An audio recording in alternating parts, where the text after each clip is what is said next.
Hi, everybody. Welcome to this week's episode of Tarot Every Which Way Food. Tonight we're going to be talking about justice, which is something that's near and dear to my heart. I think a lot of us think about justice these days. And it's also September 24th today, which is Obatala's feast day. So I thought it would be nice to make something for Obatala, who in the Afro-diasporan pantheon is representative of divine justice, of cool, of calm. All the things that are associated with Obatala are usually white. So I thought it would be a good idea to make a coconut rice recipe. This is a recipe that we make for Obatala a lot of times here in my spiritual house. Sometimes we also make it for Yamaya because she loves coconut. So I will remind you before we start that we don't salt the food when we're using it for the spirit. So everybody remember that. If you're going to eat rice yourself, you probably want to put a little bit of salt and butter in that. So I would just add that to your portion after you cook it. So rice is something that's really simple. I'm going to tell you a little story about once I did a cooking class at a pagan event, and somebody offered to cook the rice, and I was so excited because I was making lots of other dishes at the time, and I really needed a little bit of help in the kitchen, just keeping things under control. And this woman jumped up and she's like, "I'll make the rice." And the whole time I was talking, I was talking about my cookbook, the African American Ritual Cookbook, which you guys can get on Amazon or you can order it from me. And I'm just watching her, and she's sitting there, and she's poking at the rice, and she's poking at the rice, and I'm like, what is she doing? She wasn't making risotto. She just kept poking at it, and I thought, well, maybe she has some weird, strange new way to make rice. Needless to say, by the end of the workshop, we took the cover off the rice, and it was inedible. And I looked at her partner afterwards, and I said, "Does she always make rice like this?" And he said, "She's never made rice before in her entire life, and she just decided that this was the day." So some things have rules, and one of the rules about rice is, when you set it up, just leave it there. So the first thing you're going to do, rice is very simple. It's simple math that you can handle with rice. You're going to add 1 cup of rice to your pan. To that you're going to add 1 cup of water, and to that we're going to add 1 cup of coconut milk. So you can get fresh coconut milk. I like that. In a pinch, you can get in a can or in a box like I have here. You're going to bring that to a boil. Then you're going to cover it, turn the heat down to low, and you're going to leave it for about 20 minutes. After that, you can look at it. Hopefully most of the liquid will be absorbed and you'll be able to eat the rice. So I'll show you what that looks like in a minute because I've had the rice cooking for a while now. And we're going to talk a little bit about justice, and we're going to talk a little bit about Obatala. This is a piece that my friend Ed Adler made for me. It has to do with Obatala, and it's one of the ritual dishes we use here when we serve or leave offerings for Obatala. So Obatala has a lot to do with divine justice. I'm going to show you a couple of cards here. Those of you who are used to watching the series know that, in a lot of decks, justice and strength are switched. So the number 11 tarot card, which is normally justice, is also strength in some decks. So when we talked about strength, we numbered that number 8.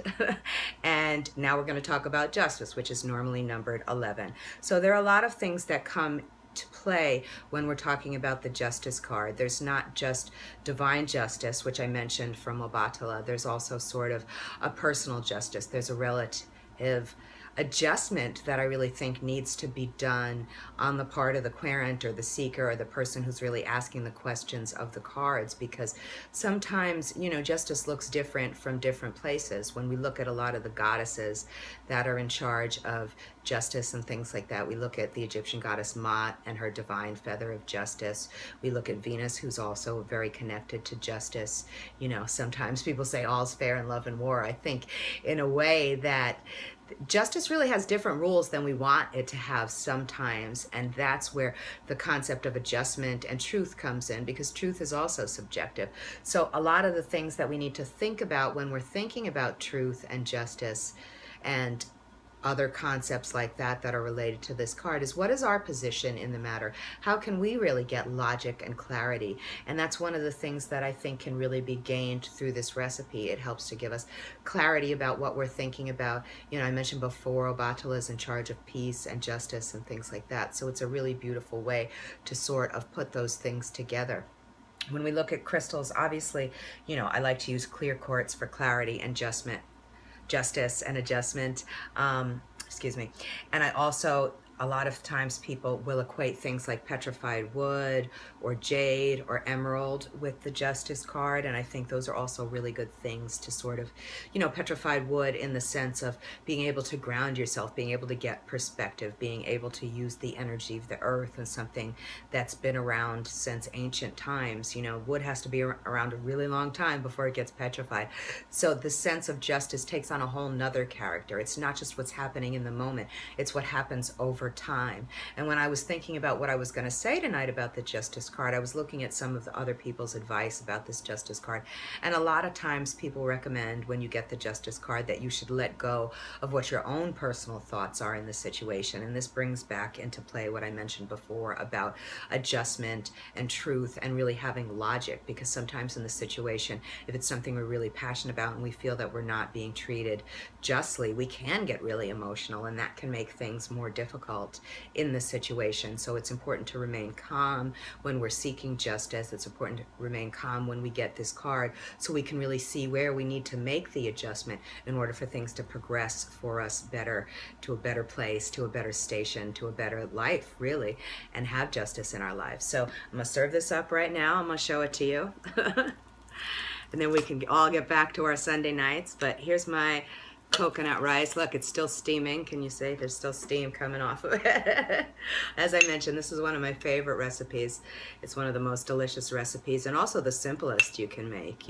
As long as you can make boiling water, you can make rice. So here we go. Here's our coconut rice recipe. Please be sure to tune in to the rest of these. If you don't want to watch them here on my Facebook page, you can watch them on my YouTube channel, which is the Lilith Dorsey YouTube channel, under the Tarot Every Which Way series.